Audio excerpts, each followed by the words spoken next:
Yeah, yeah, Wendy.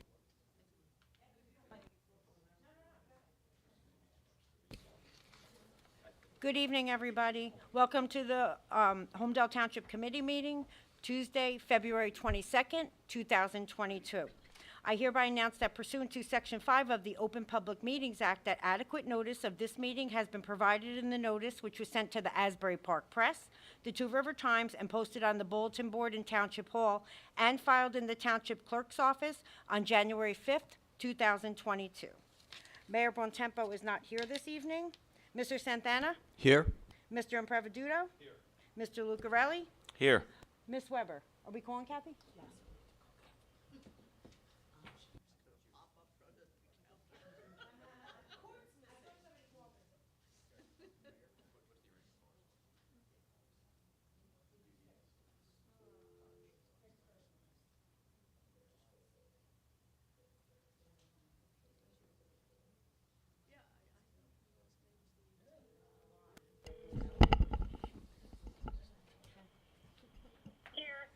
Hi, Kathy. We're live. Ms. Weber? Yes, here. Thank you. Mr. Santana, you have a quorum. Thank you, Wendy. Please rise for the Pledge of Allegiance, and please stay standing after the pledge for a moment of silence to honor our troops. I pledge allegiance to the flag of the United States of America, to the republic for which it stands, one nation, under God, indivisible, with liberty and justice for all. Please stay standing for a moment.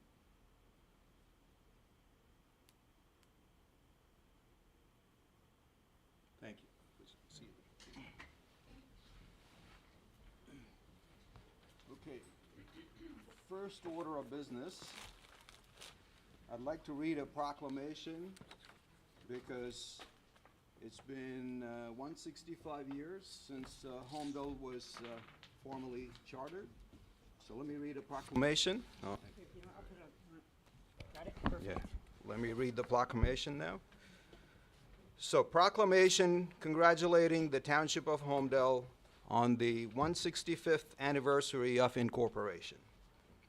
Whereas the Township of Homedell was formally chartered by the legislature on February 23, 1857, and whereas Homedell had already been a well-established farming community since before the American Revolution, and whereas over the past 165 years, the surrounding community has grown to a population of over 16,000 residents, and whereas beginning in the 20th century, Homedell matured into a scientific haven for innovation, discovery, and invention, and whereas the township has cultivated a population of dedicated, involved, and informed citizens who actively participate in the life of the community, and whereas the bucolic environment, parks, schools, and quality of life that have developed in the township over the last 165 years make it an ideal place to live, work, and recreate.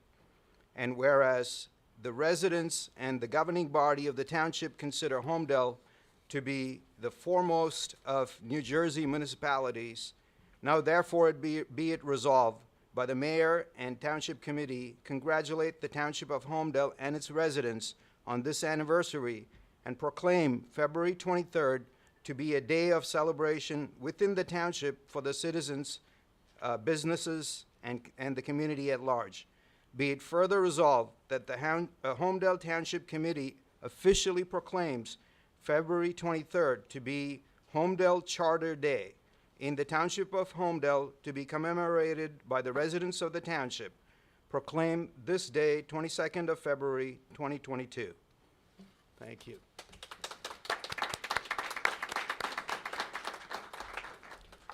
I see some dignitaries in the audience, Assemblywoman Flynn and Assemblyman Scharfenberger. I believe you want to read a proclamation as well. I invite you to do so right now, if you don't mind.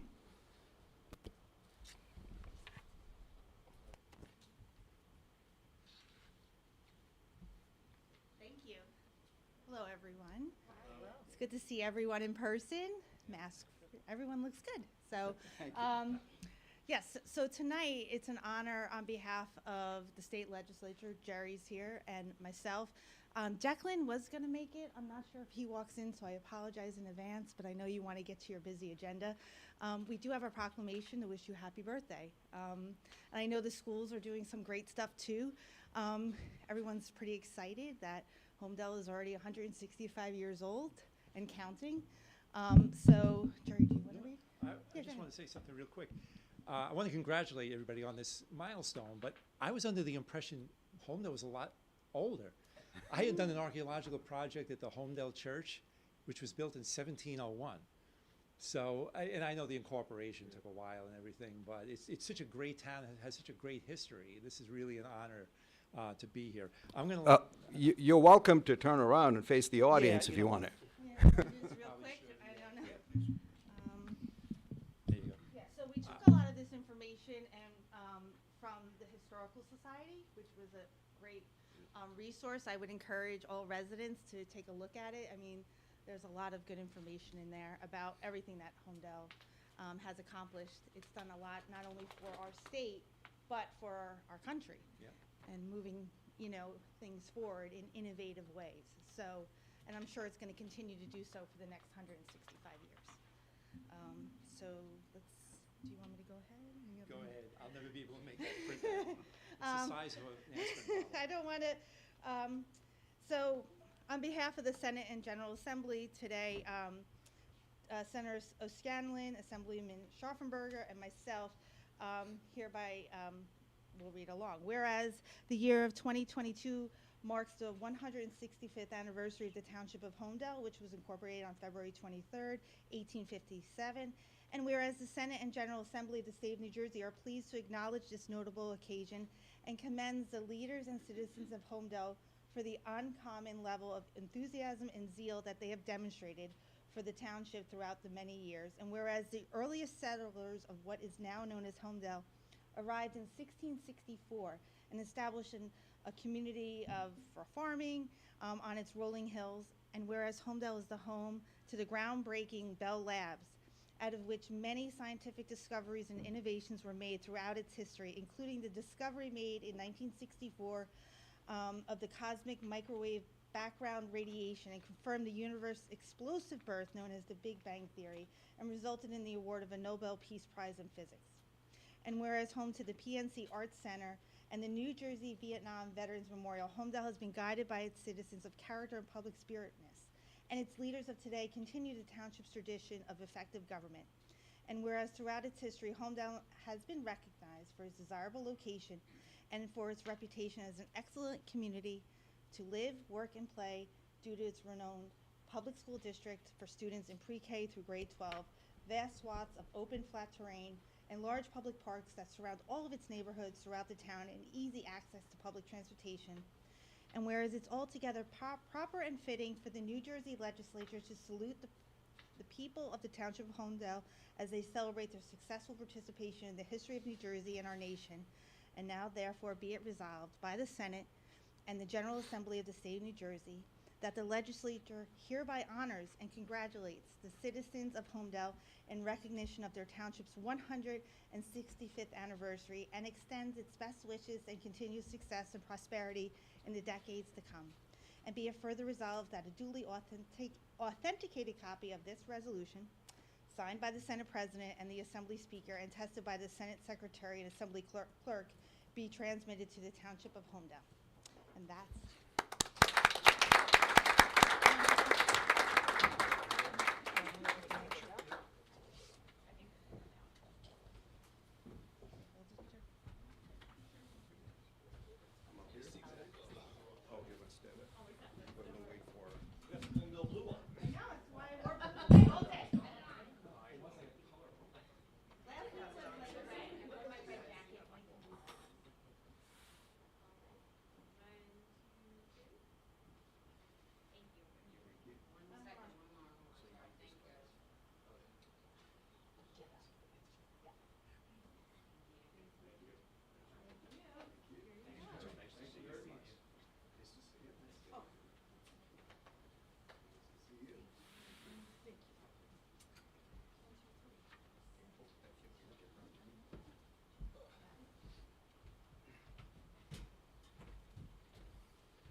I'm just curious, how many of you have seen the horn antenna? Just a show of hands. Okay. The horn antenna in Homedell is a National Heritage Site and is globally renowned. Do you know why? Because that was used to discover cosmic microwave background radiation by Dr. Wilson to prove the Big Bang Theory. That's sitting up on the hill by Nokia Labs. So I'd like to ask Assemblywoman Flynn, Assemblyman Schaffenberger, to see if they can get state funding to fix up the horn antenna. It's in absolute state of disrepair. You can't get there. The roads are blocked. And it's owned by a private developer, unfortunately. It's a National Heritage Site, so if you can do something, that'd be fabulous.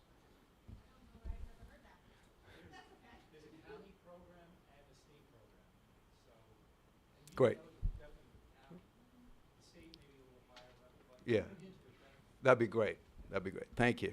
If I may, sorry, Deputy Mayor, really quickly, I think with Homedell's birthday coming up tomorrow, obviously, just for anyone that has kids in the school district, everyone's going to be encouraged to wear blue tomorrow. You can send a selfie in of yourself at a Homedell landmark as well. So there's a celebration going on in all the schools to keep this, to keep this going and to build sort of that spirit. And I hope I'm going to wear blue tomorrow. I hope to do it all over town, not just in the school system itself. So everyone's encouraged to do so. Thank you. Okay, first order of business, the consent agenda. Nope. Oh, yeah, I'm sorry. We're going to do the budget presentation because I believe there's something remaining in terms of, It just might answer some of the yep, questions. okay, good. Let's do that. Hello, everybody.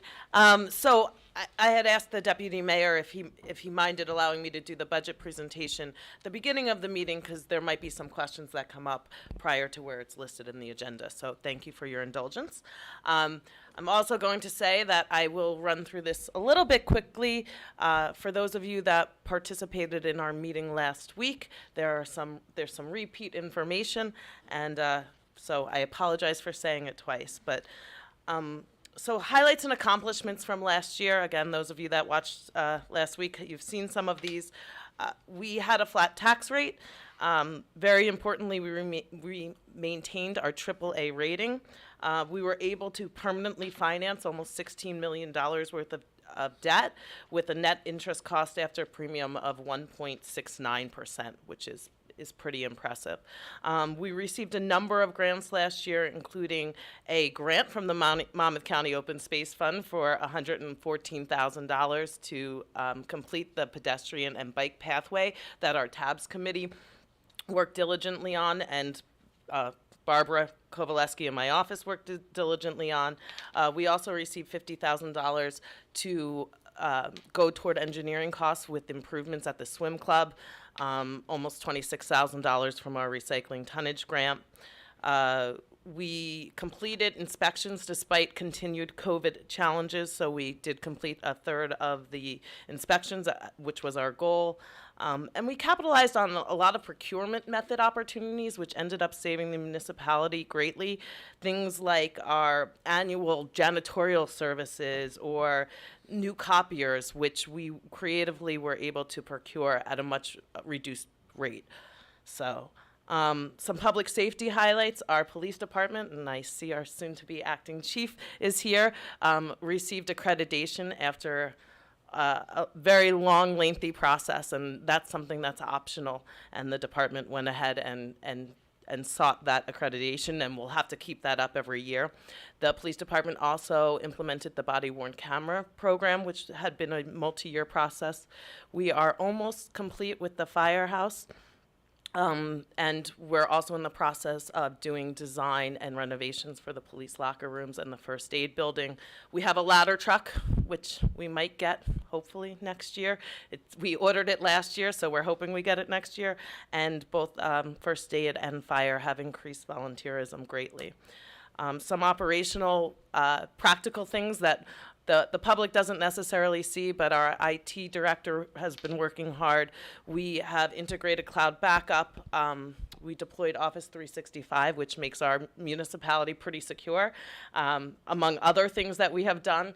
And that's saying a lot because there have been numerous municipalities in the area and around the state that have been hacked recently. We've upgraded our Wi-Fi. Our community development department launched SDL, which is a software platform, but it makes a lot of information accessible to the general public without you needing to even request an OPRA. So you can go online and you can get open permits for a property and you can get them immediately. If you need to do it at midnight, you can get that information at midnight. And we started that last year. We completed our road paving program again. Some other accomplishments, and I'm not going to go through all of them, but we did advocate for improved library hours, and we increased to a total of 56 hours a week, 12 hours more than we previously had. We cut a ribbon on Alaco Park. There's a beautiful playground right there. We cut the ribbon on the very popular dog park, which I think is open again. We had a lot of rain, so we had to close it for a little while. We brought the MVC to town, to Homedell, so a lot of our seniors were able to get services from the state, and we had the help of our assembly offices to do that. We had a very successful radon test giveaway program, some senior workout programs, our largest swim club membership in several years, and the swim team actually got a championship again, which was very impressive. And we really did made a concerted effort to improve our communication.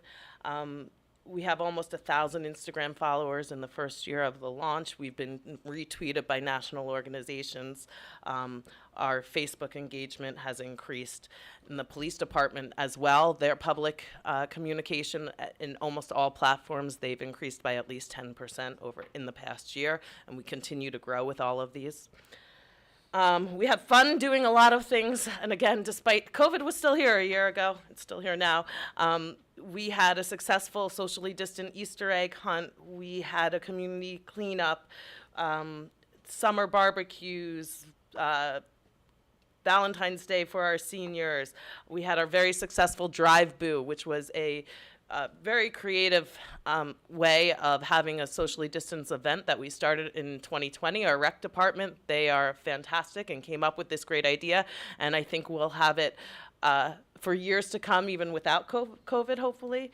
They also ran a successful trail run. We had successful tree lightings and menorah lighting, Memorial Day and Veterans Day celebrations, and we were actually able to bring them back in person this year, which was really special. We have a lot of goals moving ahead and moving toward the future. Everyone should know that we're in the process of starting a stormwater management study for the entire town to help alleviate some of the stormwater concerns. We are working to explore cost savings for energy options, not only for our municipal buildings, but for all of our residents. We continue to recruit volunteers, implement programs and activities to be transparent and provide information to the municipality. Some upcoming budget dates. Well, I'm not sure why they're not coming out. Tonight, we will hopefully introduce the budget. It will be advertised March 4th, and then there will be a public hearing and adoption a month later on March 22nd. At least that's the outline of the plan for now. What is in the municipal budget? I just want to outline a couple of things. It's a funding tool for our operations for the upcoming year. And the capital plan is really just a plan. Anything that is voted on within the budget does not actually approve any of our capital projects. It's just the first step, and it's an outline, and any capital projects will have to be voted on once again by the governing body as they come up individually. The budget in general includes both our discretionary and our non-discretionary funding, but it's important to note that we have very little discretion in that budget. Less than 5% of our budget is really discretionary. Everything else is kind of already laid out. But what we do, when we do approve the budget according to state law, we have to stay within the line items of the budget. We can't overexpend any line item without a transfer at the end of the year. So This year, some considerations that we had in terms of appropriation, inflation, everybody hears about it, it affects us too. It's across every single department, goods and services, everything that we're trying to acquire is getting more expensive. For instance, our recycling removal services have increased by 25% this year.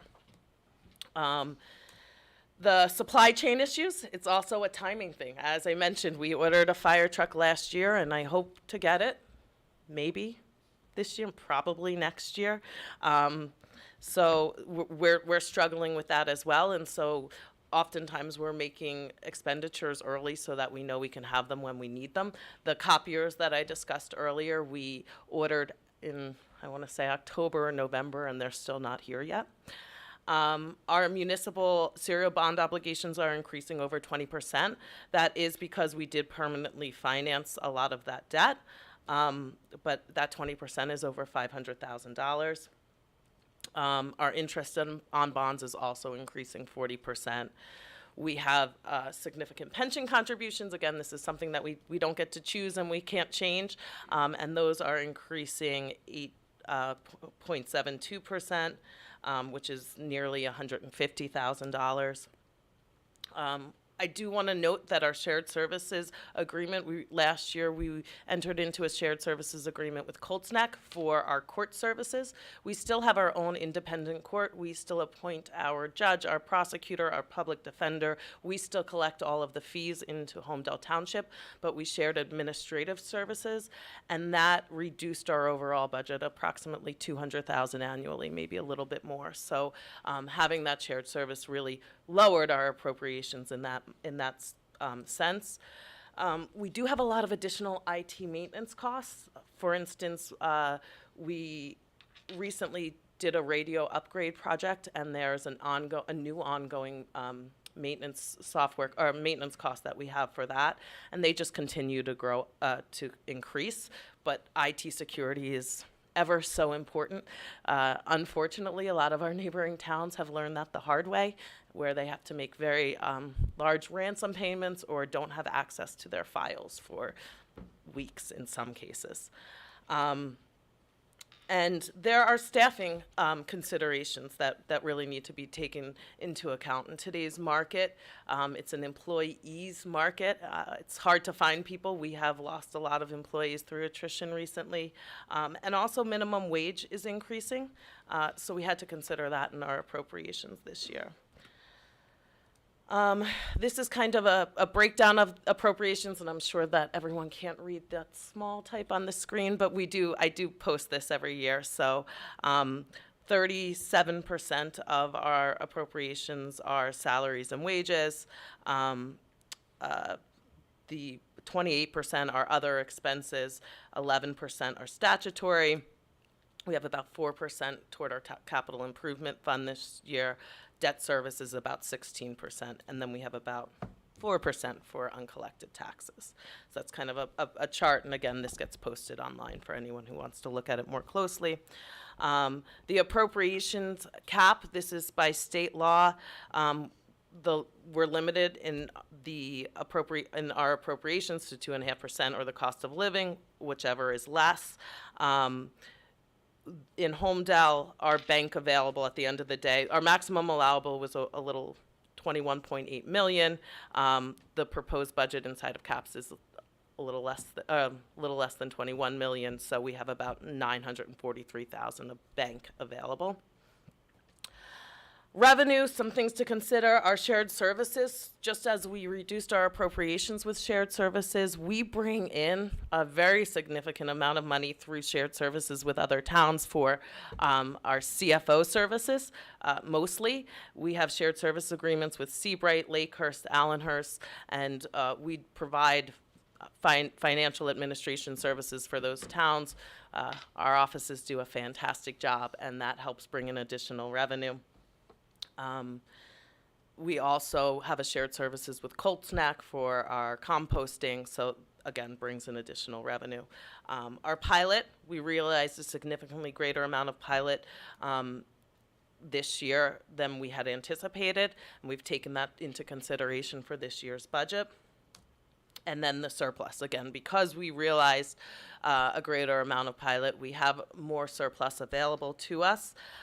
But this budget that we've presented to you also doubles the amount of surplus that we anticipate having from what we anticipated last year. So we wanted to ensure that the municipality was in a comfortable position in case that rainy day comes. We'll have something to consider. This is a breakdown of our budget revenues. The amount to be raised by taxes is approximately 52% of the budget. 30% comes from other sources, and about 18% of this proposed budget is through that surplus that we anticipate using. Just as a reminder, if you've watched my presentations in the past couple of years, you've seen this, but where do your taxes go? We get the lovely job of having to collect all of the taxes, and our offices do a wonderful job of doing that. But of every $100 that you pay in taxes, about almost $68 goes to your school district. Almost $17 goes to us, the municipality. About a little less than $12 goes to Monmouth County, and then a little less than $4 goes to other sources like the library, the Board of Health, your open space taxes. So that's approximately just an idea of where the money that you pay to us goes. We don't keep it all. Again, just a reminder that it's about 17% of what you pay comes to us. What is the tax rate? This is how we determine what the tax levied on each property is. It's expressed as $1 per $100 of assessed value on the property. So the way you get your tax rate, you take the total amount of money that we need to raise through taxes, divided by the total assessed value of all taxable property in the municipality. Then you get a tax rate, you take your individual value of your property, multiply that by the tax rate, and that's how much you owe in municipal taxes each year. And the tax rate is calculated for all of those other entities the same way. So if the county needs to raise X number of dollars, it's divided by all of the taxable property in the county, and that's how that tax rate is calculated. So in the budget that has been presented to you, the proposed tax rate is 0.306, which, okay, I don't know why that came up that way, is about 10% less than what the tax rate was last year. It's important to note that does not mean that everybody's municipal taxes are going to decrease. There are other considerations. So why, again, we're only 17%. I don't know what the school or the county or the other budgets are going to do. Also, if your assessment on your individual property has either increased or decreased, that will affect how much you pay in taxes. So even if our rate is expected to go down, and it's based on preliminary assessments, depending on what happened to your individual property and those other entities, that will affect how much you have to pay. Not sure, this went a little crazy on me. Just to understand this budget, in Homedell, 1 cent change in that tax rate is a little less than $500,000 in the municipal budget. So that means if we want to increase or decrease that tax rate by a penny for per $100 of assessed value, we have to change our budget by a little under $500,000. Based on the preliminary assessments this year, the average home in Homedell is approximately $779,000. Again, this is based on preliminary. They haven't been finalized by the county yet. If that is the case, if that stands, the municipal property taxes, so our portion of taxes based on the budget that has been presented, will be about $2,384 for that average house. Now, again, your taxes will be adjusted depending on what your home's assessment would be. And just to note, that contribution to the township is about $6.53 a day. Just a reminder, your tax bill estimate that you got, it's backloaded, so it's all based on estimates. So once those are all finalized, you will make up a difference if your taxes are more than what the estimate would be in the third and fourth quarter of the year. If your taxes are less than what the estimate would be, you'd make a smaller payment in the third and fourth quarters of the year. Capital budget, just some reminders. I want to once again reiterate that passing the municipal budget does not approve any capital expenditures. It is only a recommended plan. And because of the size of our municipality, if you look at the very back of the budget page, again, these are all posted online, there is a 6-year outline of a plan. We're not locked into anything. That's just what we anticipated.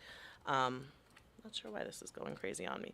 So the recommendations in this proposal, for general capital recommendations, we're recommending a little over $6.5 million, of which the debt to be authorized is about $5.2 million. Some of that, those capital recommendations will be offset by money in the operating budget and already existing capital funds that exist. For the sewer utility in Homedell, we haven't made significant investments in the sewer utility in a number of years. And we're seeing the results of that. We've had some breaks on, for instance, on Mount Drive. We've had to make over $100,000 in emergency repairs because we haven't done some of that maintenance. So we've gone out to our engineers to get estimates to do some important maintenance through our sewer system, and we're recommending we actually embark on that. It's about $2.6 million worth of maintenance, and we're recommending that about $2.1 million be authorized. The other $500,000, the recommendation is to use some of the American Rescue Plan Act funding to offset that. There are a very limited number of uses that you can use for the American Rescue Plan Act, one of which is sewer utility. And in previous years, funding surplus has been taken from the sewer utility to offset operating budget expenses. And so using some of this grant money to offset the investment we need to make in the sewer utility. It's important to note that the debt taken out to make these sewer utility improvements will be paid by those ratepayers of the sewer utility. So if you don't have sewer in your neighborhood, you wouldn't be paying off that debt. However, I do want to note, and it's not the popular thing to say, the municipality has not looked at the sewer rates in quite a number of years, and I do recommend that you begin looking at that and possibly making some increases, because they've just been steady, not even with a cost of living increase in a number of years. And also, I just want to note, as it relates to the American Rescue Plan Act funds, the municipality is set to receive about $1.8 million in funding. So the recommendation of $500,000 still leaves significant money for other projects, one of which is that stormwater study that we mentioned earlier, which we will be funding out of that those grant funds. And then finally, we're recommending making some swim utility improvements. And a couple of meetings ago, you had the presentation from the engineers that looked at the swim utility. Again, this is one of the utilities that we haven't invested in recently. So we're recommending about $1.5 million in improvements there, of which a little more than $400,000 would be debt. Otherwise, we're recommending taking money from 2022 operating budget to offset those costs. And again, that is to make up for money that has previously been taken from that utility to offset the regular operating budget in previous years. The debt that is being recommended to be authorized from that swim utility would be paid off by the users of that swim utility. So it wouldn't be paid off by the residents of Homedell if you're not a member of the swim utility. Just kind of an overview, 12-year overview of the debt repayment schedule, so everyone can see where we are and where we stand now, just a visualization of it. And finally, I have an outline of the proposed capital budgeting and a historical look at our capital budgeting. And as you can see with the sewer and the swim utilities, there has not been investments made in recent years, and it's just important to make sure that those utilities are kept up, or else you're going to have to pay for it later and in the future. That kind of outlines the budget. The members of the Township Committee have printed versions of the budget and the budget narrative presentation for everyone else. It was posted, Wendy? Were they posted, the budget narrative and the budget today? Okay, I'm not sure if they were posted today. It will be posted tomorrow. So that's my bad. I'm just trying to get everything wrapped up with a pretty bow. So everything will be posted tomorrow for the general public. And that is my presentation. Happy to answer any questions as always. Any questions from the committee? No, I think what I would do, I want to commend Bill Antonides, I want to commend Sharon for all the work and you and your teams have done here. I think this is a very tight budget. It is certainly breathtaking in its scope and the amount of work being done. Certainly credit goes to you both for all the work with the velocity and diligence you put into this. It certainly is, as I mentioned to you earlier, a bit daunting when you think about how much is potentially being borrowed. In the conversation we had today, we have been assured this won't negatively impact our tax rate in out years based upon the analysis that has been done.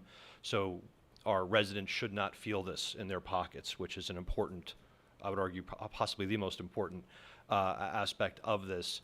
And we're in a situation now where money is relatively cheap, which led to the urgency around many of these efforts, which go to, of course, our first responders and our infrastructure and many other things that are needed. I think the one comment I would like to make very simply is, and I am supportive 100%, no Homedell facility should, as the swim club currently is, be held together by foam in some areas, right? It is not up to the standards of our community. I think as we look to potentially enhance that area over time, I think we need to hold ourselves to a consistent standard and ensure the work we do is going to be most beneficial to Homedell residents. And currently the swim club, and I'm a fan, I used to be a member, is 60% out of town. And I think, in the past, and I've agreed with this perspective, in the past, people have voiced opposition to recreation efforts that would not primarily benefit people of Homedell and Homedell's children in particular. So I want to make sure we have a consistent standard as we look to potentially do new and different things there to ensure that the dollars we do spend are going to be to the benefit of Homedell's residents primarily. But again, wonderful work. And I think a tribute to our form of government here in Homedell, actually. To touch Well, on a couple tribute- I'm sorry, things that you mentioned that I failed to mention, so thank you. Money is relatively cheap to borrow right now, which is part of the reason, and I previously mentioned it's wise if you're going to make investments to do it now. Timing is also really important because of the cost of everything that we're seeing is continually going up, so being able to capitalize on the pricing of things now, if we get in early, we'll be able to get better rates from everything from our road paving programs, because contractors are hungry. They haven't worked all winter. They want to get jobs, and also with the price of oil and gas, which greatly affects those types of programs. I have no idea where they're going to be in 5 or 6 months, so getting in early on that. This budget for Homedell is a little bit earlier than we generally introduce a budget or a capital plan, and that's part of those reasons. The swim club utility, that opens up and we start in May. So if we want to get those improvements, that's part of it. And I also just wanted to point out that, or remind everybody that the utilities will pay their own debt. It's not going to take on the general debt of the whole municipality. Yep. Thank you, Sharon. So a couple of key things. Number one, we don't have short-term debt on our books. We converted over $30 million from short-term to permanent debt. So that's important to know, because when you have $30 million in short-term debt, it's equivalent to kicking the can down the road, which is what was happening since 2010, 9, whatever, however long we had that on our books. So what that means is we paid only interest and not the principal. And that means future generations had to pay the principal and the interest. So luckily, we moved everything to permanent right now, taking advantage of this low interest rate right now, because we're going to see 50 basis points by March and 2% by next year. So we've done the right thing. So that's kudos to Bill and Sharon for taking the initiative. And then secondly, as Sharon highlighted, previously, we used to take money out of the sewer fund and the swimming pool fund to adjust our budget. to lower our taxes, to keep our taxes low. That is wrong. So hopefully we won't do that anymore, and we will make sure whatever we bond for comes out of those funds. Specifically, if we are improving the swimming pool facility and doing the necessary repairs for the sewer infrastructure. Thank you. I thought we were going to make our comments when we introduced the bond, but I guess we should just get them out of the way now. Is that it? Okay. You can. Yeah, so might as well. Feel It free. is 6 of one, half dozen the other, right? So again, I want to reiterate what Committeeman Pascucci said. Kudos to Bill. Great job. And impreviduto. What did I say? Did I mess it up? Did I say Pascucci again? You know, I've done that before. That's not the first time. Oh, God. Sorry. Yeah, sorry about that, Rocco. Impreviduto. So again, kudos to Bill and to Sharon. This is not an easy budget to come together, and this year's was definitely bolder and more aggressive than we've done in the past. I struggled a little bit recently to wrap my head around this, to make sure we were doing the right thing for the community, being fiscally responsible, and we probably had our toughest conversation today than we ever did. On your way out the door, I beat you up a little bit, but it was a good back and forth, and you know, I appreciate all the insight you gave me, and again, it was a good challenge to help me understand, you know, the benefits of this, and that's what I'm trying to understand, and make myself comfortable to know that we're doing the right thing for the taxpayers of this community. So thank you. I think I'm all good. I think everything that Sharon outlined, we're in support of. There was, I know some members of the TC wanted to spend even more money and take more advantage of the low interest. I wasn't for that. I'm happy to see that the road paving is staying at 1.5 million. I do think that's the right number there. And one other point I would like to make on the fact and why we are, as a community right now and as a municipality, in such a good position to be doing what we are doing this, or proposing to do this year, and why we have surpluses, and why we're not in a position where we're robbing Peter to pay Paul. And I think it's very important to mention and to point out that one of these main reasons that we can take advantage of this year's capital bond and improvement in infrastructure and improvements to the community is because of the leadership and the vision of past mayors and past administrations that we've had in this town to help bringing the Bell Works project to a reality, and to make it what it is today. I think it's very important to remember that, you know, why we're in the position we are today is because we are we have tremendous funds coming in from that pilot program, $5 million last year. I mean, again, I think that is worth mentioning and knowing. And it's just, it would not be this easy to be doing what we are doing this year if we did not have those funds in place and that entire project. So I just wanted to mention that, and thank you, Sharon, again, for everything. Thank you, Committeeman Lucarelli, or should I call you Pascucci? No. Okay, thank you. Ready to get on the agenda? The approval of the minutes, Wendy? Yes, next is the approval of the minutes for the January 4th, 2022 reorganization meeting, which was forwarded to the Township Committee for review on February 17th. Roll call, please. Mr. Improviduto? Need a motion. Yes. I'll make a motion to approve the minutes. I'll second. Mr. Improviduto? Yes. Mr. Lucarelli? Yes. Ms. Weber? Yes. Deputy Mayor Santana? Yes. Thank you. The minutes have been successfully approved.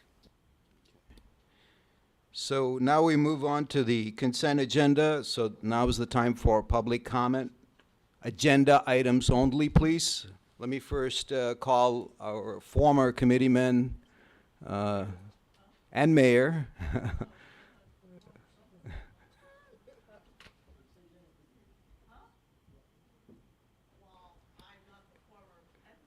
Well, his hand went up first, so. Thank you.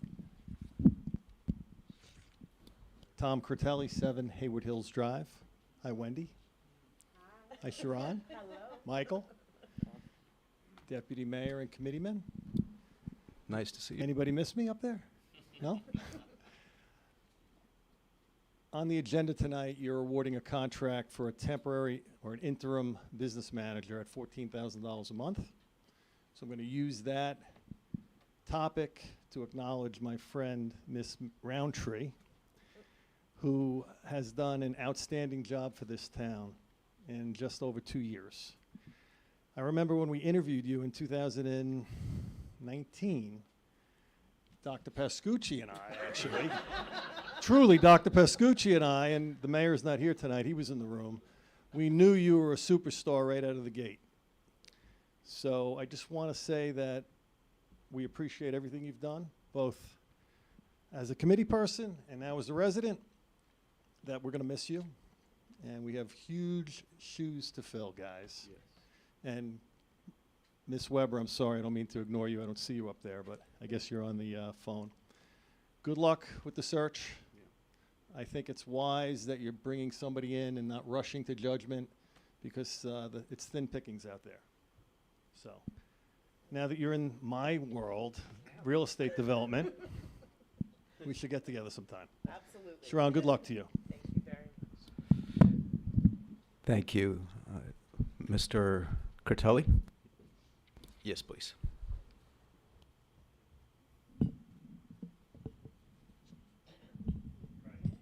Thanks. Jenny Blumenthal, 41 Stony Brook Road. My question follows pretty much on what Tom just said.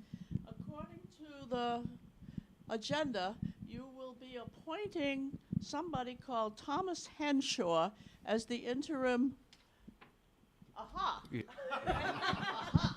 I was worried about you, Okay, my reputation sometimes precedes me.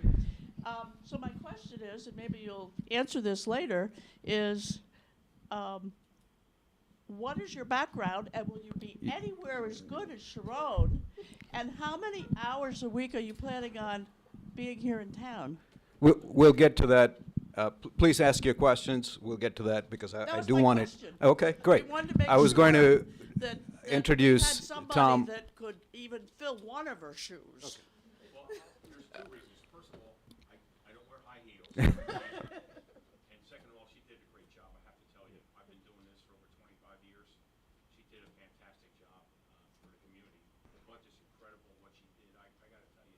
And with Bill, too. Really did a great job for the community. Okay. Thank you. So maybe I believe there are going to be a lot of questions about regarding Tom, so I think it'd be important for me to introduce Tom right now, so we'll get that out of the way. So our new interim administrator is Tom Henshaw. Tom, would you take a minute to come up to the mic and introduce yourself? Isn't it tradition that the new person has to sing a song when they get up there? That's in a couple weeks, but. Oh, yes, happy birthday to the town. 165 years. But yes, my name is Tom Henshaw. I've been doing this for over 25 years. I enjoy what I do. I interviewed for this job earlier, and they hired the better candidate. Okay, and you know, I want everybody to know, I'm here to help everybody in the community. My job is to come in every day and protect the community and find out ways to save money and get a lot of things done. So, if you have any questions or anything else, my phone number will be there. Give me a call. We'll set up an appointment, or we can talk on the phone. But we're all here to do a great job for the community. That's what it's all about. Thank you, Tom. Thank you. Appreciate it.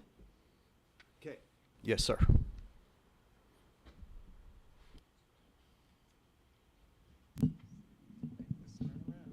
Hi, Zach Gelstein, 11 Chardonnay Drive. I just want to speak. I'm chair of the Homedell Finance Advisory Group, and I just want to make a couple comments about the budget, which I think is just terrific. And I was really excited to hear that all of the council people are in favor of it and speaking positively of it. We hadn't got any details last week when we met as the advisory group with Sharon But we did get the general gist that we were going to expand the capital expenditures this year, which we think is a great idea given that interest rates are currently relatively low and will probably no doubt get higher in the future.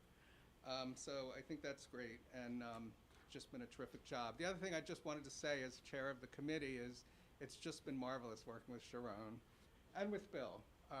We meet once a month for an hour to discuss financial issues and questions that we have as a group, and they're very transparent on exactly what's going on, where things stand, what we can do, what we're planning to do, and being proactive in many cases about sharing with us information about it. So we're going to miss you, Sharon, but I look forward to working with our interim and whoever becomes the permanent township administrator. Thank you.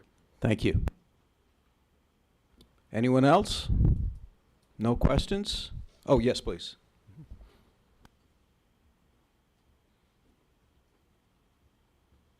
My name is Theano Kolovos. I live at 8 Canyon Woods Court, and I want to congratulate you all on the budget.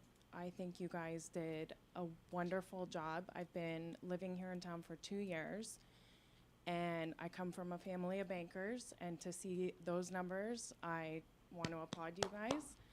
And I just want to stress that I think I speak on behalf of a lot of locals when I say we love our people, we love our community, and during this pandemic, I think we all really came through for each other, and I just hope that nothing drastic happens in the future, because I don't think it's time for change, and especially not during a time where we're losing you.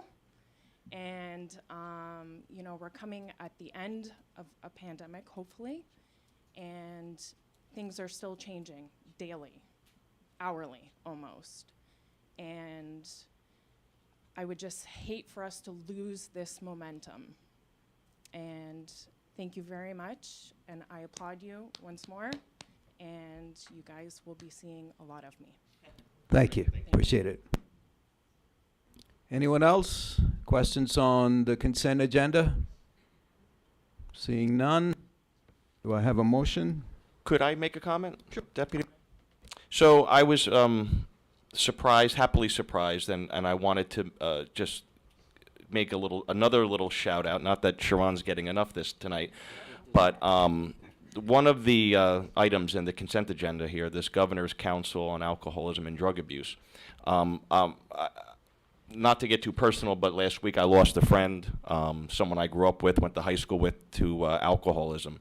And it kind of hit home because, you know, you don't realize how serious, alcoholism is. You think of drug abuse, people die of overdoses, but not to think that, this is something that we all do. I shouldn't categorize off all, but I drink socially, and it really gives you a different perspective when you see someone your age lose their life to such a horrible disease. So I'm just happy, and I want to say thank you for making sure that as a municipality and as a community we're doing all that we can to combat this, and to kudos to you and whoever on your team, got these grants and did the paperwork and filed, all that. I just think it's very important that we do all we can do as a community, and I want to thank you again for having this in here. Thank you. And I want to give kudos to the Recreation Department, who was handed this program. They didn't ask for it. I kind of gave it to them last year, but Bob Ward and his team really picked up the ball, and I'm excited to see what they're going to do with it, because it's a great program. Thank you. Thank you. Appreciate it. So, do we have a motion? I'll make a motion to on the Accept the consent agenda items. Second. Roll call, please. Mr. Impreviduto? Yes. Mr. Lucarelli? Yes. Ms. Weber? Yes, with a note? Deputy Mayor Santana? Yes. So resolutions 2022-69 to 2022-79 have been successfully approved. Thank you, Wendy. Welcome. Now we move on to introduction of ordinances. Introduction of ordinance 2022-05, which is an ordinance of the Township of Homedell, Monmouth County, State of New Jersey, to exceed the 2022 municipal budget appropriation limits and to establish a cap bank. NJSA 40A, semicolon 4-45.14. Motion would be to adopt on the first reading and publish in the Asbury Park Press and set the public hearing for March 8th, 2022. Move. You can second. I don't know if I'm supposed to. Roll call, please. Mr. Impreviduto? Yes. Mr. Lucarelli? Yes. Ms. Weber? yes, Deputy Mayor Santana? Yes. 2022-05 has been successfully passed. Thank you. Thank you, The Wendy. next ordinance for introduction is 2022-06, which is an ordinance amending Section 13-2.3 titled Outdoor Facilities. The motion to adopt would be to adopt on first reading and to publish in the Asbury Park Press and set the public hearing for March 8th, 2022. Motion. I'll move. Second. Roll call, please. Mr. Impreviduto? Yes. Mr. Lucarelli? Yes. Ms. Weber? yes, Deputy Mayor Santana? Yes. 2022-06 will be set for public hearing. The next is 2022-07, which is a bond ordinance providing an appropriation of $5,521,600,000 for various capital improvements in and by the Township of Homedell in the County of Monmouth, New Jersey, and authorizing the issuance of $5,245,520,000 bonds or notes of the township for financing part of the appropriation. This motion would be to adopt on first reading and publish in the Asbury Park Press and set the public hearing for March 8th, 2022. Motion. Motion? Second. Roll call, please. Mr. Impreviduto? Yes. Mr. Lucarelli? Yes. Ms. Weber? yes, Deputy Mayor Santana? Yes. Okay. The next ordinance for introduction is 2022-08, which is a bond ordinance authorizing various sewer utility improvements in and for the Township of Homedell in the County of Monmouth, New Jersey, appropriating $2,686,740,000, therefore, and authorizing the issuance of $2,186,740,000 bonds or notes to finance the cost thereof. The motion is to adopt on first reading and publish in the Asbury Park Press and set the public hearing for March 8th, 2022. Can I have a motion? Kathy, it's your turn. move, Second. Roll call, please. Mr. Impreviduto? Yes. Mr. Lucarelli? Yes. Ms. Weber?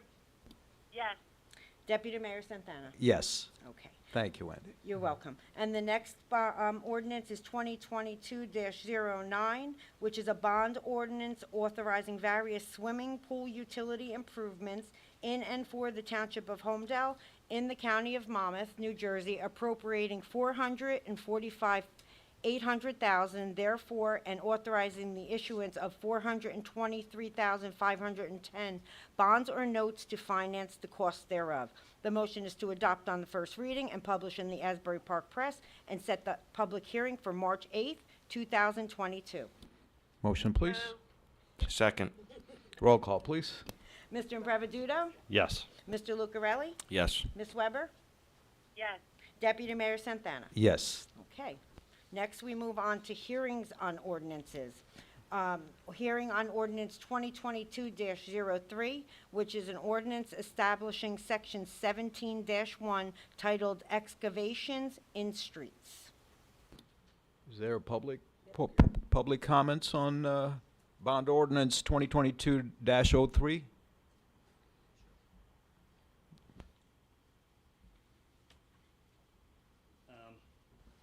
West Vegan, 50 Chestnut Ridge Road.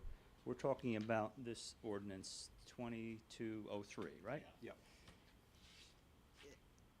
I seem to recall there was a similar ordinance already in place, so this must be amending a lot of that detail. In looking through the ordinance tonight, I don't see anything regarding from the time a street is newly paved until the time it can be open. I'm asking specifically because, for instance, Homestead Place, in Old Manor was just paved in the autumn. And I see it marked out already for digging up. So is there anything in the ordinance at all that talks about from the time a street is newly paved until the time it can be opened up? Council? Through you, Deputy Mayor, if I could defer to the township engineer to provide some feedback.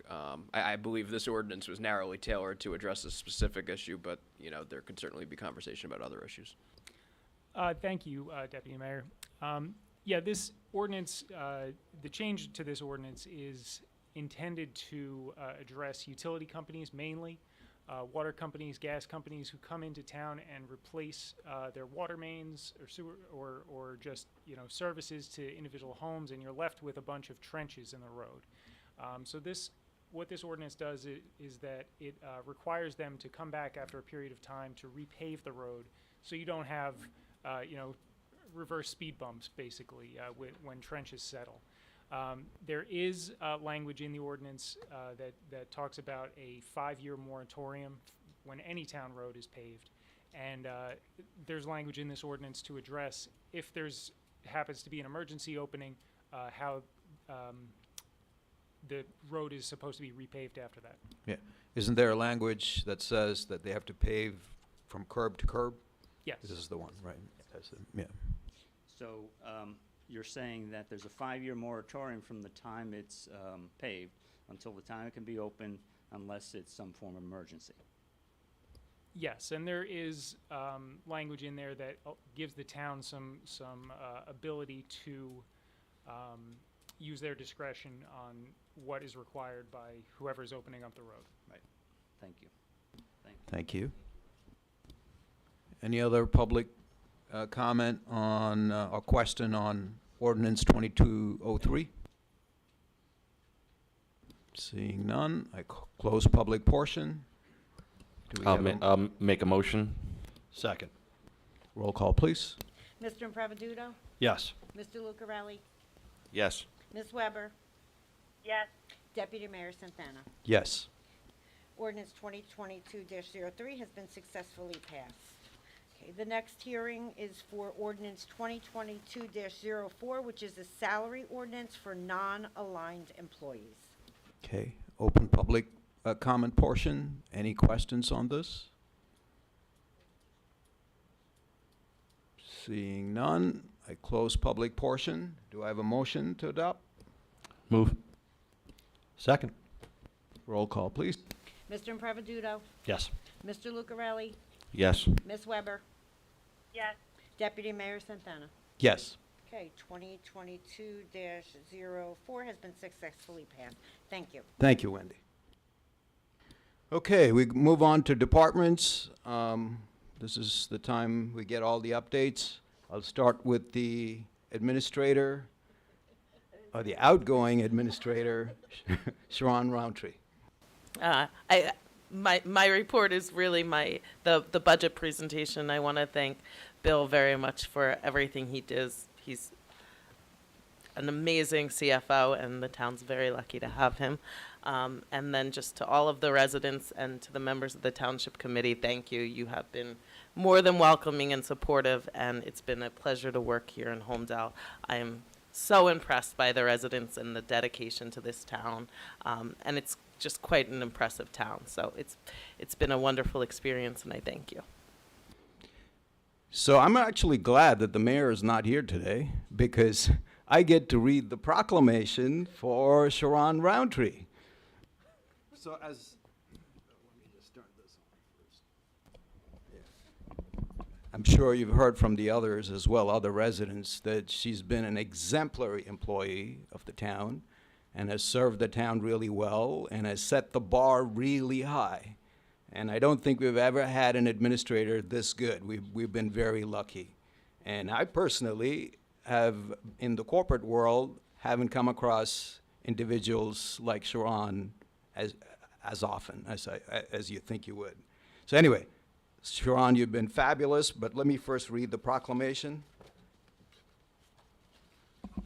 Proclamation honoring Sharon Roundtree on the conclusion of her service at Homedell.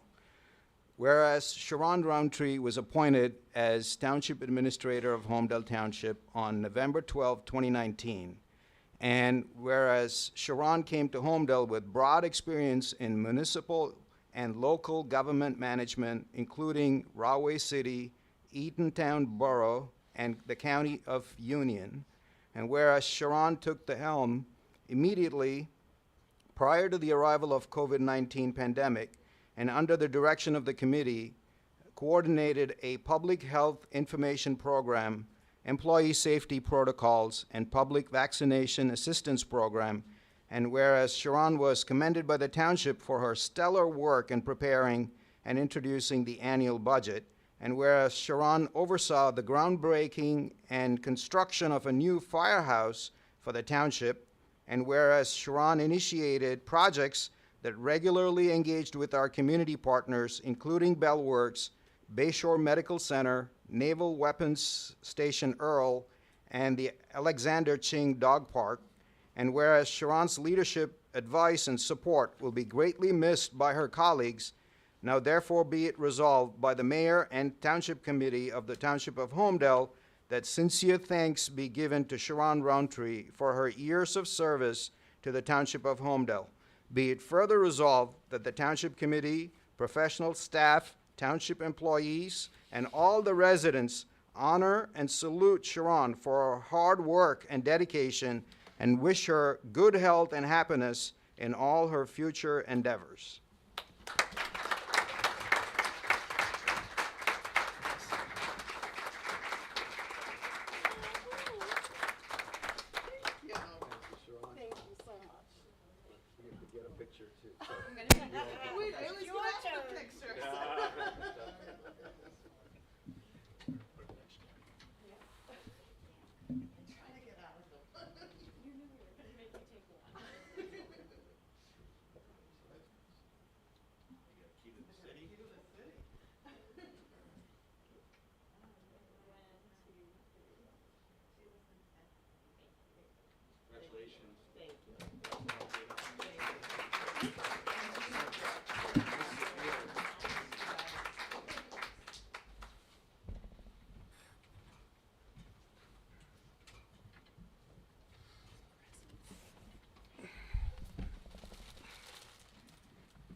Okay, back to our department updates. I'll start with our CFO, Bill. Okay, we have two things to do tonight. The first, the governing body has to sign a certification that you review the United States Equal Opportunity Employment Commission's enforcement guidelines on the consideration of arrest and conviction records and employment decisions under Title 8 of the Civil Rights Act of 1964. That's a statutory requirement. It has to be signed by all the members of the governing body. If you do not review that, the state will not accept your budget. So. Okay. Yeah, is it on the back of the? We also need a motion.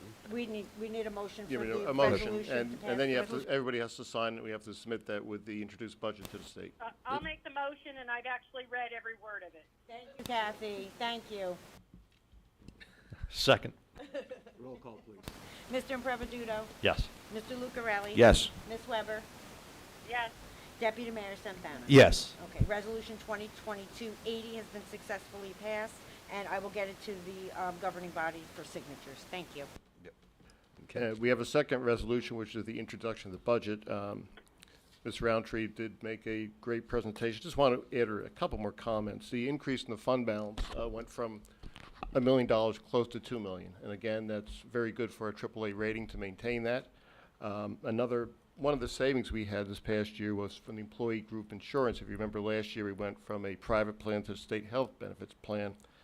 That saved us about $397,000 this year for health benefits.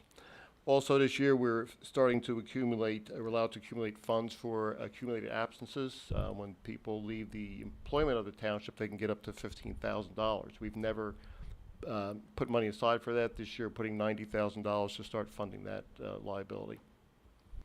And we have a resolution to introduce the budget as is, and the public hearing will be next month. Yep. Do we need a motion? Yep. Yes, sir. Please. I'll move. Second. Roll call, please. Mr. Improvisato? Yes. Mr. Lucarelli? Yes. Ms. Weber? Yes. Deputy Mayor Santana? Yes. Thank you, Wendy. 2022-81 has been successfully passed. Thank you. Okay. Bill, is that it? That's it, thank you. Okay, thank you. Yep. I almost forgot because I don't see him here, and I'm very upset that Ron Emma is not here because I am incredibly happy to report that the fire truck is fixed. So if someone can please send that message to him, because Yes, out we of will. all, I thought tonight was that was Yep. my parting gift to him. Yep. Yep, excellent. Thank you. That's great news. Yep, excellent. Engineer, No report tonight, Deputy Mayor, but I'd like to say, Sharon, it has been an absolute pleasure working with you, and wish you the best of luck. thank you. Okay, we'll move on to boards and committees. Committeeman Improvisato. Deputy Mayor, can I just chime in? Yeah. What? Attorney has reports. Oh, sorry. No, it's all good. I think everyone knows what the theme of my report's going to be. I just want to thank Sharon for her service, and it's really been a pleasure working with you. I know 2 years ago, we became newly acquainted, and there was a lot that needed to be dealt with here in the town, and it's really been a pleasure, working with you closely. I joked before the meeting that, sometimes I don't talk to Sharon for a week, and other times I'm on the phone 10 times that day going over all sorts of different things. But, it's been a great experience working together to really serve the town, and I thank you for the opportunity to work with you, and it's been a real pleasure, and wish you the best. Thank you. All right. Thanks. And Sorry about that. no, it's all good. Okay.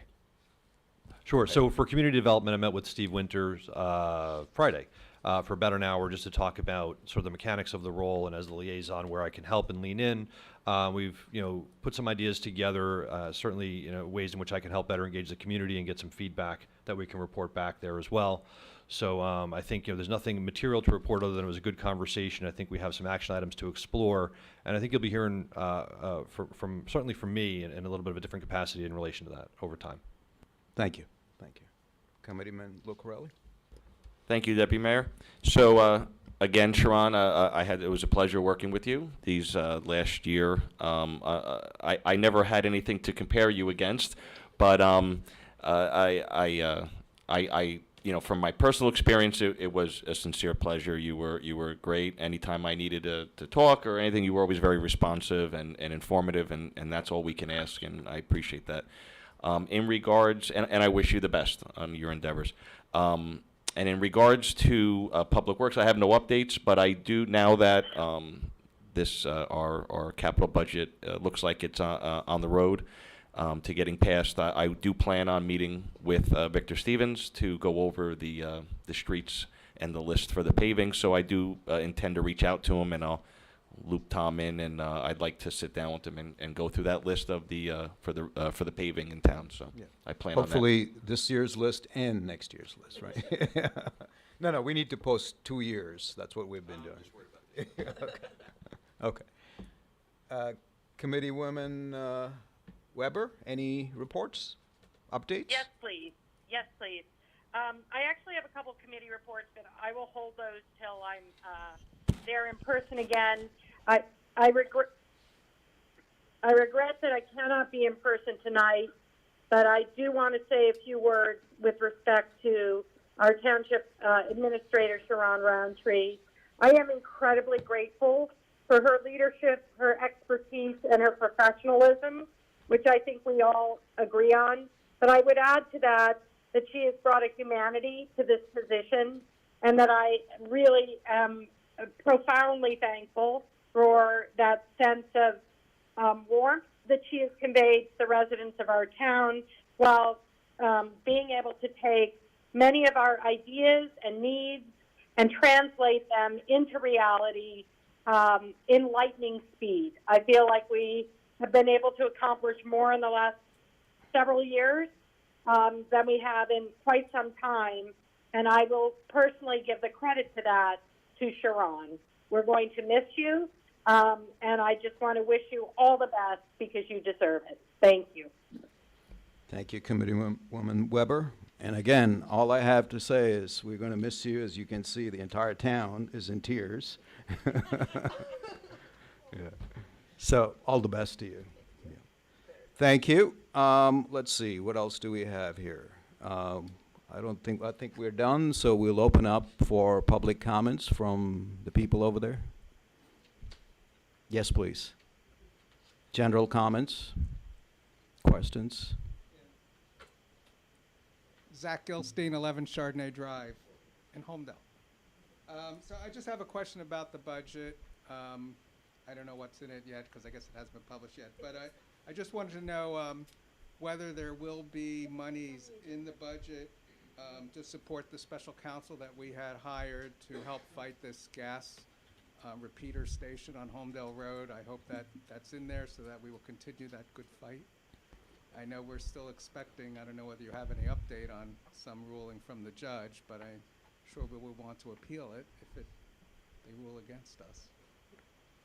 Counselor? That's just a question. I'll defer to the CFO on what was specifically budgeted and legal.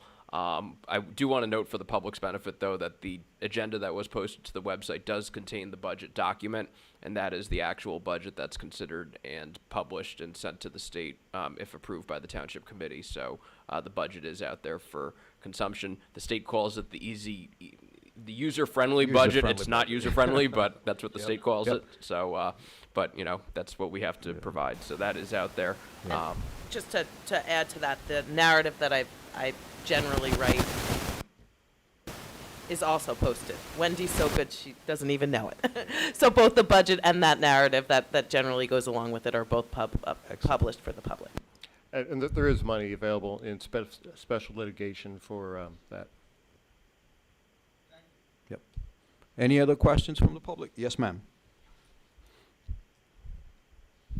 My name is Jane Zisk. My address is 6 Lucarelli Drive.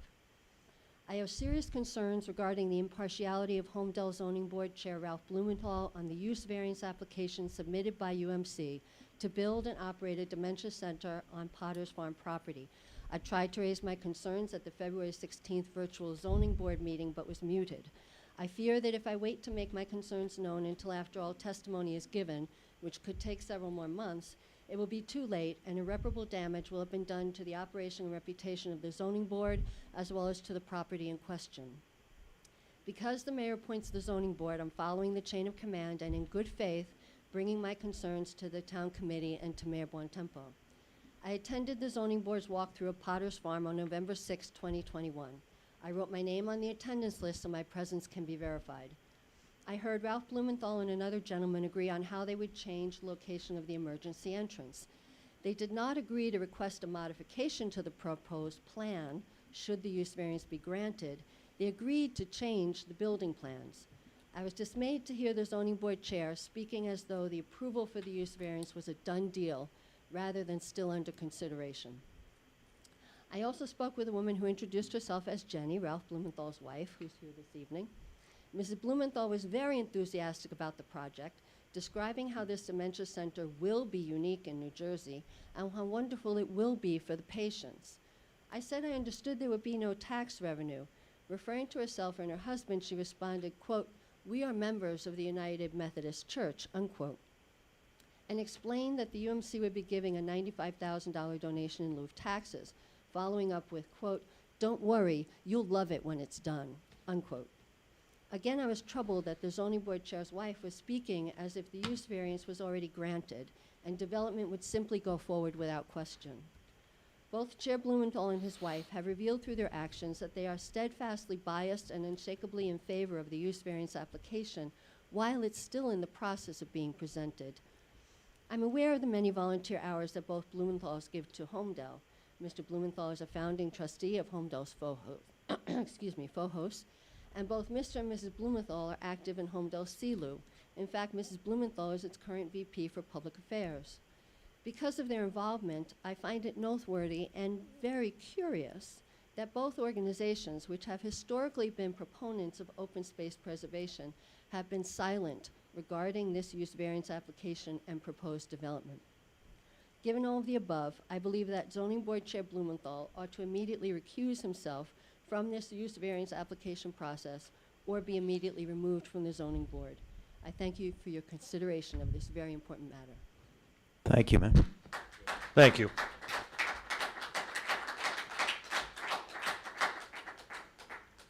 I appreciate the speaker for a comment. I don't think it requires a specific response, but I would advise the township committee that the issues that are presented by the speaker obviously involve legal issues that are before the zoning board. To the extent that the committee has the power to appoint the zoning board members, that's a further legal consideration. I don't believe it would be appropriate to respond to those specific comments, and if there were any concerns on the committee's part, we would discuss those in executive session. Thank you, Counselor. Anyone else? Yes, ma'am. Good evening, everyone.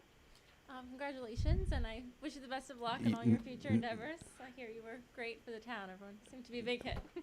Name and address, please. Yes, Yeah, my okay. name is Angela Curcio. I reside at 3 Williams Way. Thank you. I'm here tonight to discuss my growing concern for the development plan at Potter's Farm. Last week, I attended the zoning board meeting via Zoom, which increased my fears.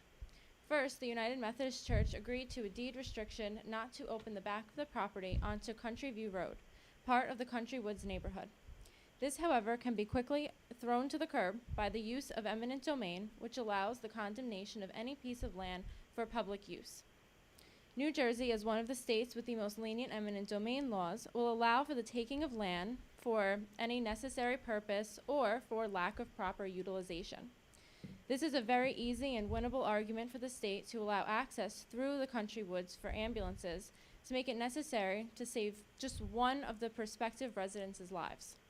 This is especially true being that the only emergency entry they currently have planned is only feet from the main entrance, but requires use of the same site entry. To repeat that means that there is only one site entry for an ambulance to use. If a car accident, which is very common in that area, blocks that exit, there will not be another exit for the ambulance to access or leave the new residency. Thus, that ambulance will have to go through country woods. As such, the United Methodist Church's promises are empty to any country woods resident with common sense, which I believe our residents have here. My next concern is that the engineer for the United Methodist Church testified that the traffic patterns would not be materially affected. He relied on a traffic study that was done, which found there was only an increase of 9 cars during rush hour. He defined rush hour as only 2 hours during a 24-hour day. This traffic study, which is available for all to read, solely considered the nursing staff during their shift changes. It does not mention other employees, visitors, delivery vehicles, etc. Am I to believe that a development plan comprised of 15 buildings, including an amphitheater, restaurant, dining hall, 105 residents, will only generate 9 additional cars on the road? Frankly, that is insulting to my intelligence and those of the other concerned residents. Again, this traffic study is only covering 2 hours out of a 24-hour day. Us concerned residents use this road outside of these limited hours. He stated that the traffic would not be material during the outside hours. When I asked during the meeting how this determination was made, he said he did not do the calculation. He instead actually referred to the calculation as a doomsday calculation. How is it possible that an engineer can tell me a road that I drive on every day and live less than a mile from will not be affected if he did not even do the math to determine what in effect would be considered? At this meeting, the Council for the United Methodist Church stated these discussions with the zoning board have been ongoing for 6 months. That is even more troubling. How is it that 6 months have gone by and these basic questions regarding traffic have not been asked by the zoning board that Mr. Bontempo appointed? If the board is not willing to do basic due diligence on matters that will affect our daily lives, then they should not be entitled to vote for us. I urge you, Mr. Deputy Mayor, to remind Mr. Mayor that it is time for him to take a look at the board that he appointed to ensure that they do not make a decision that will make every day a doomsday for the residents that elected him. Thank you. Appreciate it.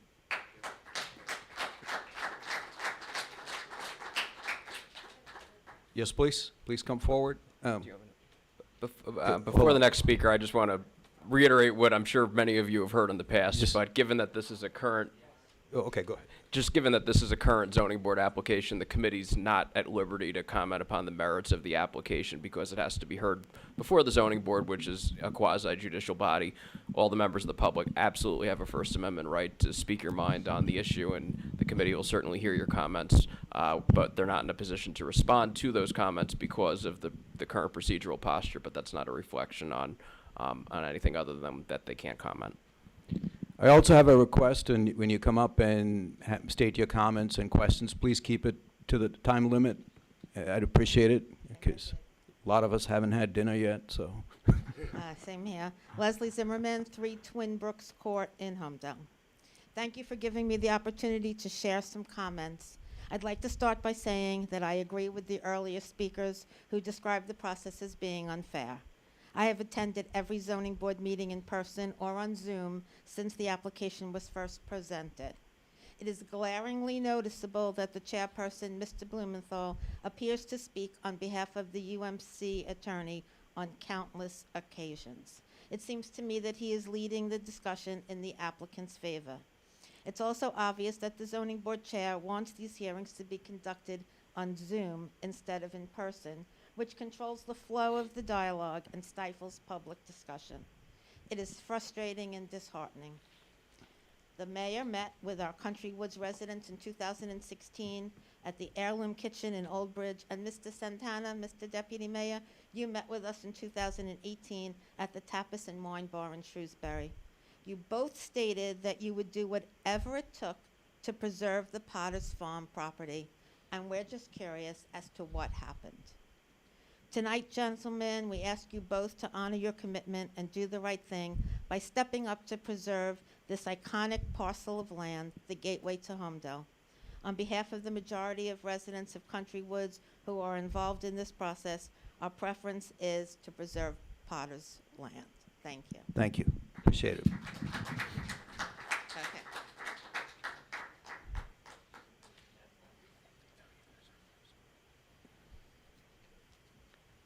Hi, Wes Fagan, 50 Chestnut Ridge Road, Homedell. 2 comments, 1 comment, and next question. Services were held last week at St. Catherine's for Art Davey, who passed away February 12th. Art was deputy mayor in 1999, mayor in 2000 and 2001. Art served on the planning board.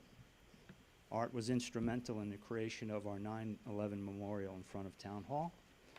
Art was a Korean War veteran. He was the commander of VFW Post 5918 for the past 20 years. Art was instrumental in obtaining and converting the old Nike base on Telegraph Hill Road for the enjoyment of Homedell.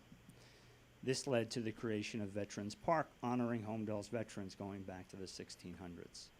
Further, he was a proud Homedell resident for the past 50 years. May he rest in peace. That's number 1. Number 2, it's interesting that these folks are talking about Zoom meetings, because that was my thing. And I'm wondering how it's decided that meetings are Zoom only and not in public attendance. I was at that first zoning board meeting that was held in a public forum right here, and yet the last one was on Zoom. So I'm not sure how that dichotomy sort of works. And this meeting now is public, but all these other meetings are Zoom. And I'm questioning, how is it decided, again, that these meetings are in person or not? And do you see any value to in-person meetings?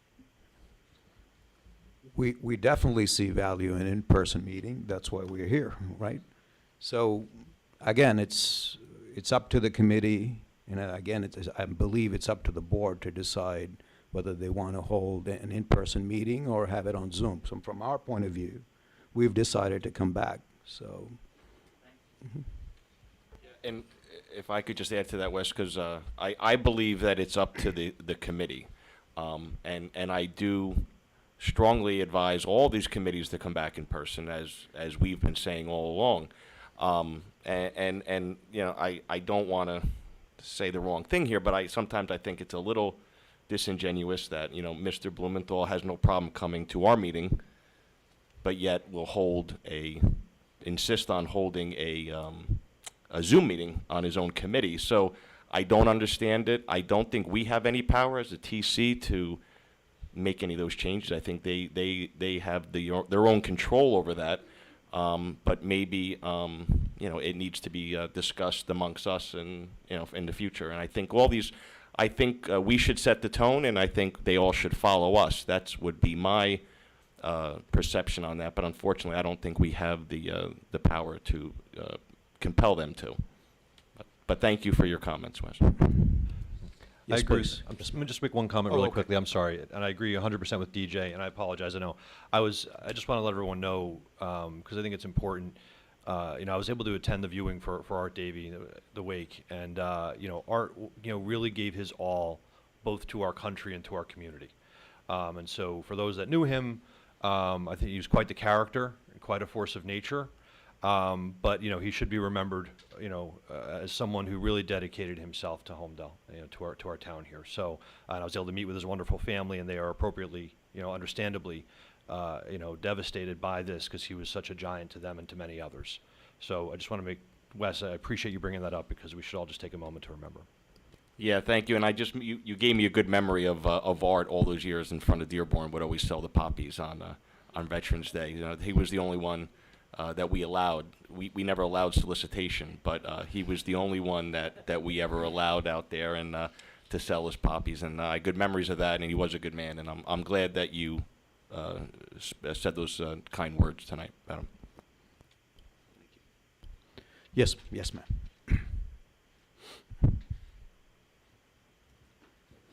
My name is, can you hear me? Yes. Regina Stephanie. Pick it up, it's easier. Yeah. Okay. I reside at 8 Fox Hunt Road. First, I want to commend you, Sharon, on your service. Outstanding. Okay, my question, or comment, is relating to Potter's Farm property, the development of the dementia facility. Okay, at the zoning board meeting, it was stated that there will be a retention pond, a detention pond, and an underground pumping station. Country Woods is downhill from this proposed development. As a homeowner, I would like to know where these are going to be physically placed. More importantly, we have streams between all of the roads in Country Woods, such as between Galloping Hill Circle and Fox Hunt and Shadow Ridge Court. I want to know, is this water going to be run off into our groundwater? That has not been discussed. We've been told there's no pumping station above ground, it's going below ground. We have not been told where it's going. My question is stated to them. Again, I know you can't answer this, I'm just trying to make awareness. Where is it going? Because is it going to pollute the groundwater? Because we have streams that run between our houses. Thank you. Thank you very much.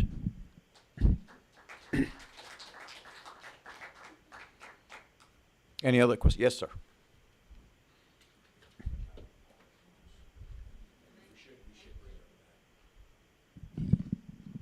Before I get started, I missed why Mayor Bontempo is not here tonight. Before I get there, I just wanted to comment. Name and address, Chris please. Damari, 7 Oaks Drive. It was great to hear tonight how well our government structure continues to run in this unbelievable town. I'm here standing on behalf of the many concerned Homedell residents regarding the charter study. I was hoping to speak directly to Mayor Bontempo, so I'll speak to the Township Committee. While we were all exclusively focused on keeping our families alive in a global pandemic, we need to better understand why it was so necessary to introduce something so game-changing as a charter study that's going to make recommendations to change this government structure that has been working for over a century. We all heard from the mayor continuously throughout the pandemic with his email newsletter. He even mentioned that there was over 23,000 numbers he was communicating with, so it's basically the whole town. He says he's extremely open and transparent. It would have been appreciative using these communication channels if he would have sent some notices regarding what will become the biggest political event in the 165 years of Homedell's history. I've been continuing to ask my fellow residents. I'm in town 40 plus years, very strong network. Do you know what a charter study is? Do you know what you voted on? Do you know that it's in session? No's across the board. This is concerning, majorly concerning. We were all left in the dark, and we're all now starting to wake up. The mayor's been in town politics for over a decade, mayor for many. Never once has he even mentioned a charter study. It's interesting to me that in 2020, a year after he split from the Republican Party, he felt the need to bring this to life and is now supporting nonpartisan elections. His messages on the February 17th charter study Zoom were extremely contradicting. He initially stated that he supported the charter study because there were many flaws in our current system. Then he rattled off so many positive things that we all know are well about our town and how good it's running. Some were, quote, getting things done at an extremely fast pace. We're making huge strides on getting things done for the residents of Homedell while keeping the tax rate flat. Quote, we're looked at by other towns as a model. We are being mirrored by other towns who are trying to copy us with what we are doing. There's so many others, we don't have the time tonight. So we continue to ask, why are we talking about radically changing our government? Without the commission making any recommendation, the charter study, he already went on record stating, quote, whatever this committee decides is the right way to go, end quote. This is suspect that possibly a decision has already been made behind the scenes. And it's not hard to feel this way when you start looking into the 5 people who ran unopposed. Everybody start looking. They ran unopposed. They petitioned. Thank you, sir. I'm not done, sir. No, I have 3 questions for the township. You Sir, got to wrap it up in I will wrap it less up. than The 5 ten- seconds. The mayor said the residents of town really impressed me. They're very astute, very involved, and want to know what's going on in their government. You mentioned people were more engaged with local government than ever have seen. These same people, folks, only 5 of the 18,000 residents stepped up to petition to be nominated on this charter study. So I've got some questions since I'm getting rushed, but I will put this out there over the next few months. Questions for the Township Committee. Number 1, did you do enough morally to communicate to the Homedell residents on this charter study, explaining to our residents how to petition to become a commissioner by using all the communication channels you have available to get the word out You have to wrap to it up. every resident so that they were informed and could have made the right vote for our families or tried to be nominated? 2, with so many residents unaware You've of got this to wrap charter it up. study, I'm sorry. do you see this as a major concern? And my 3rd question, and I'll leave the I'm stand. yeah. And this was going to be for Mayor Bontempo, but I'll give Yeah. it to Prakash and I'll give it to Kathy Weber because people want to know who the chairman is.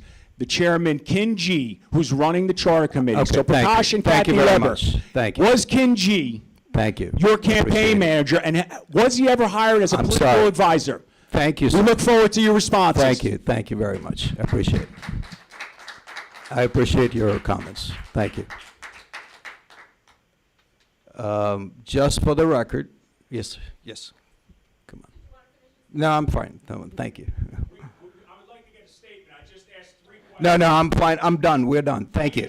I'm sorry we are done. Please sit down. This is, I'm sorry we are done. Sir, this is not a place where you can go on and on like this. Happy to chat with you later. That's fine. I want to chat publicly about it, Prakash. I'm sorry. We're done. We're done. Fine. Thank you. Thank you very much. Barbara Singer, 5 Deerfield Road. Obviously, I'm here, I'm past president of Country Woods, a community you all know has been near and dear to me for the last 15, 16 years. I've been in Homedell. The first red flag to me with this proposed development at Potter's Farm was the fact that they bought the property outright. You've all been around long enough to know that is not what developers do. They go into a contract with an intent to purchase. If they can get their project approved, then they purchase the property. That's a red flag. No developer is laying out this kind of money without having prior assurances that this project was going to get pushed through, because the project is not zoned for what they're looking for. Everybody should be asking these questions, what is going on? And I don't have the answers to how or who was involved in that, but hearing some of the prior speakers, I guess a lot of people are digging and trying to find out. I know from living there and working with the community, we were all friends and family. Whoever flicked the first domino for this whole project has torn that community apart. It's heartbreaking. I know given the choice, they would all prefer preservation. It's pretty much why everybody moves to Homedell anyway, but especially Potter's Farm. It's an iconic piece of property here. It's a Bell Works, and we're not protecting it. I don't understand that. This is not, it's not a Country Woods issue. It's a Homedell issue. The Middletown attorney is now attending zoning meetings. This is a Monmouth County piece of property that everybody knows when they get off at 114. I'm sure we're not going to have donkeys and everything else there forever unless we find a caretaker. But it's an iconic piece of property, and I think it can remain that. I feel that we all can do better. I know I'm not addressing the specific development. I know you can't speak about that. But you are the overseers of this town. You can help the developer, the United Methodist Communities, find another piece of property in Homedell. No one's saying that their idea is horrible. It's, it seems lovely. It's certainly unique. Find another piece of property and work with them, and work with those who want to preserve Potter's Farm. You can make this a win-win situation, and I think that's where you should be putting your time and effort.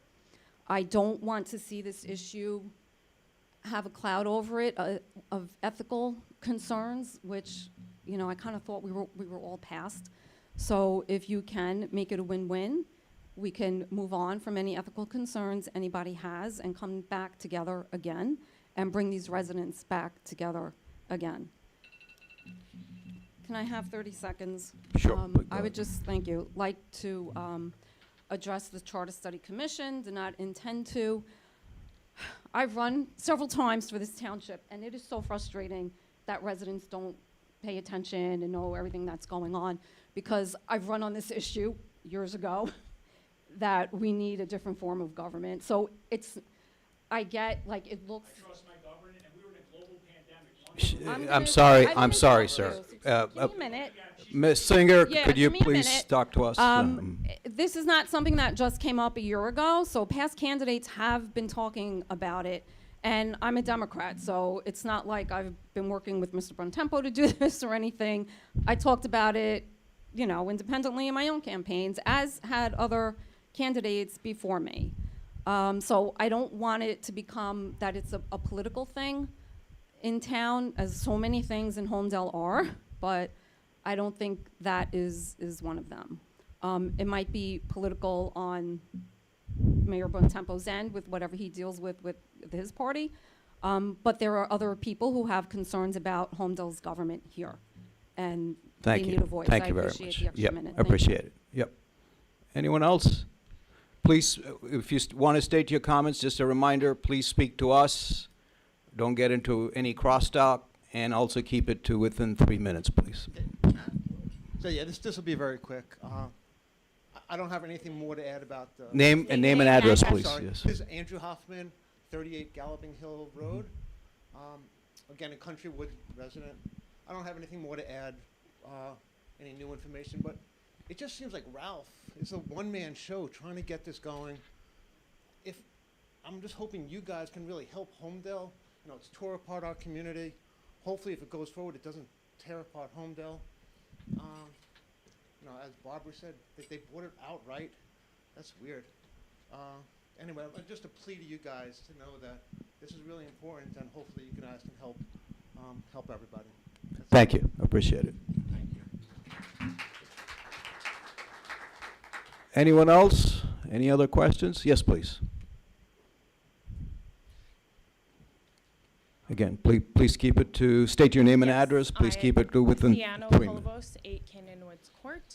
And on the topic of Potter's Farm, the Charter Study Committee, as I said before, I think there might be a better time in the future to consider this. Right now, at the end of a pandemic, seeing how great our numbers are and the future projects, I think we should reconsider changing our form of government right now.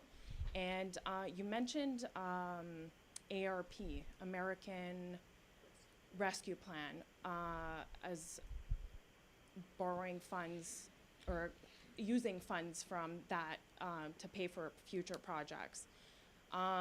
When I hear ARP, I'm concerned because doing research on the school board, I realized that our school district accepted ARP funds, and there were terms and conditions attached to those.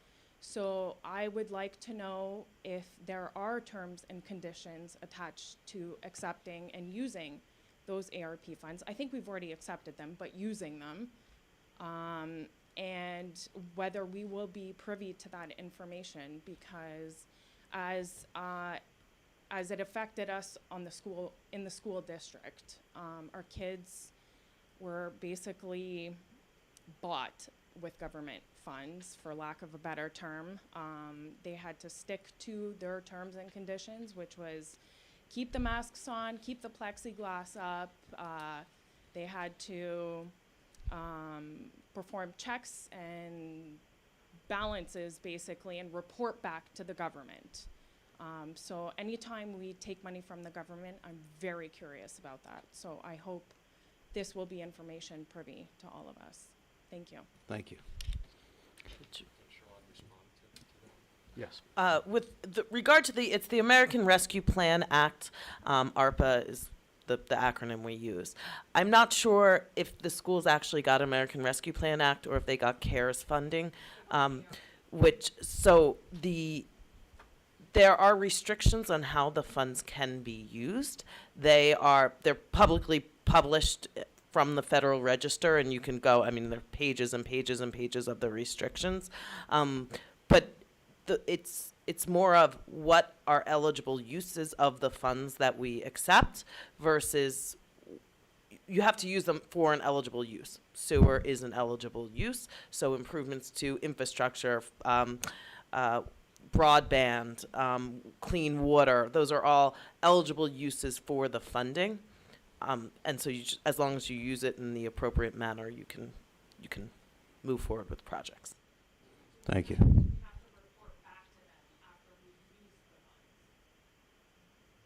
I don't know, they will audit to make sure that the funds were used appropriately. Yeah. Any other questions? Yes, ma'am. Hi, I'm Danielle Curcio, 3 Williams Way. So my question is, we're putting Brightview in Homedell, and it opens up saying how wonderful Homedell is with open space and all, and happy birthday, the whole bit. And now Brightview is going to be on Route 35 in Homedell, and now which was also going to have some some portion of dementia, and now we're going to have it at Potter's Farm, and I just feel like we're flooding Homedell with this, and how is that going to affect then down the road, like our property values? The other thing is, at least that, I don't want to say something doesn't belong somewhere, but it makes sense, the Brightview, because you can get to public transportation maybe. When you're putting this over at Potter's Farm, any visitors or anything have to have a vehicle, unless now we're going to start having buses come up and down the county road Van Schoik. So that's very disturbing. Because it just seems like we're just going to keep progressing, and the traffic on Van Schoik is awful, and the accident studies really should be looked at. I live on the corner of 3 Williams Way. A boy died there. There has been so many accidents there. I have, had to go at the transportation for the school buses because I didn't want my children waiting for the buses on the corner there. My other part of the question is, I know no one can answer, but no one can answer us. When we attend the zoning board, we get muted. No one's answering us. So when do we get the answer? The attorney's telling us you can't respond to us. Who will respond to us? Will be available to be there. We need to be responded to. You rang my doorbell with Kathy Weber, who I go way back. We were on a committee together in Village School, and you asked for my support. You asked me what I saw of Homedell. I'm here 30 years. 30 years I'm here.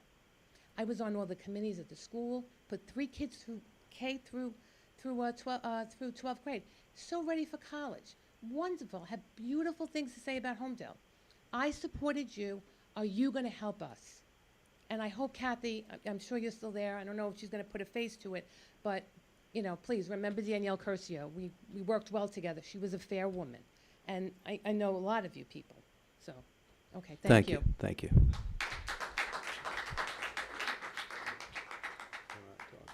Yeah.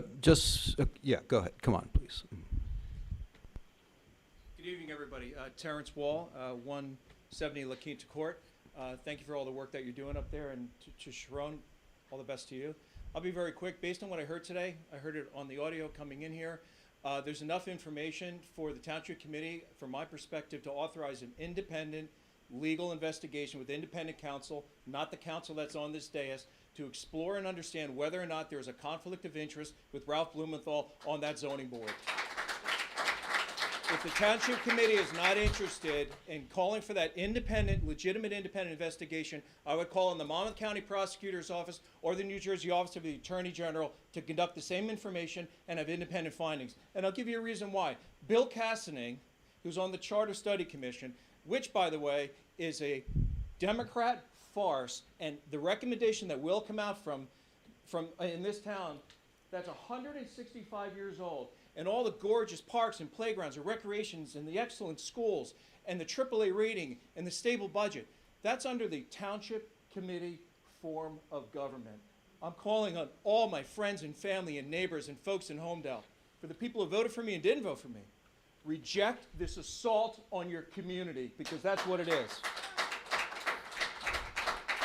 Bill Cassaday told me regarding that Potter's application, I'll finish with this one topic. He said it's a done deal.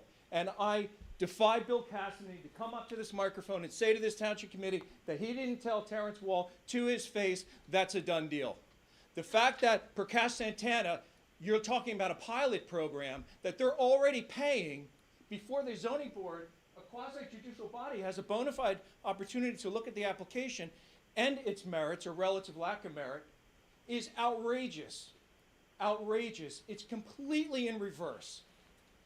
So get it straight, or folks, get it straight in November and get rid of these folks and get some better people in office. Thank you very much. Thank you. I appreciate it. Yep, thank you. Yes, please. Yes, sir.